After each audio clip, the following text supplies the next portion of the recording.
भगवान ही सर्वशक्तिमान, सर्वज्ञ, सर्वलोक महेश्वर, सर्वातिहित, सर्वमय, निर्गुण, सुगुण, निराकार, साकार, सौंदर्य, माधुर्य ଓ ଐଶ୍ୱର୍ଯ୍ୟର ସମୁଦ୍ର ଓ ପରମ ପ୍ରେମ ସ୍ୱରୂପ ଅଟନ୍ତି। ଏହି ପ୍ରକାରରେ ଭଗବାନଙ୍କ ଗୁଣ, ପ୍ରଭାବ, ତତ୍ତ୍ୱ ଓ ରହସ୍ୟର ଯଥାର୍ଥ ପରିଚୟ ହୋଇଯିବା ଦ୍ୱାରା ଯେତେବେଳେ ସାଧକ ନିର୍ଣ୍ଣୟ କରନ୍ତି ଯେ ଏକମାତ୍ର ଭଗବାନ ହିଁ ତାଙ୍କ ପରମ ପ୍ରେମାସ୍ପଦ, ସେତେବେଳେ ଜଗତର କୌଣସି ବସ୍ତୁରେ ତାଙ୍କର ତିଳେ ମାତ୍ର ରମଣୀୟ ବୁଦ୍ଧି ରହେ ନାହିଁ। ଏପରି ଅବସ୍ଥାରେ ସଂସାରରେ କୌଣସି ଦୁର୍ଲଭରୁ ଦୁର୍ଲଭତର ଭୋଗରେ ମଧ୍ୟ ତାଙ୍କ ପାଇଁ କିଛି ବି ଆକର୍ଷଣ ରହେ ନାହିଁ।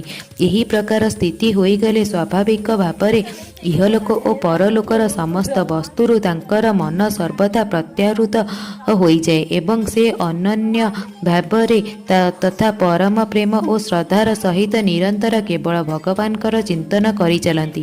ଭଗବାନଙ୍କର ଏପରି ପ୍ରେମପୂର୍ଣ୍ଣ ଚିନ୍ତନ ହିଁ ତାଙ୍କ ପ୍ରାଣର ଆଧାର ହୁଏ। ସେ କ୍ଷଣମାତ୍ର ମଧ୍ୟ ପ୍ରଭୁଙ୍କର ବିସ୍ମୃତି ସହିପାରନ୍ତି ନାହିଁ। ଯାହାର ସ୍ଥିତି ଏପରି ହୋଇଯାଏ ତାଙ୍କୁ ଭଗବାନଙ୍କଠାରେ ମନ ଲଗାଇଥିବା ମନୁଷ୍ୟ ବୋଲି କହନ୍ତି।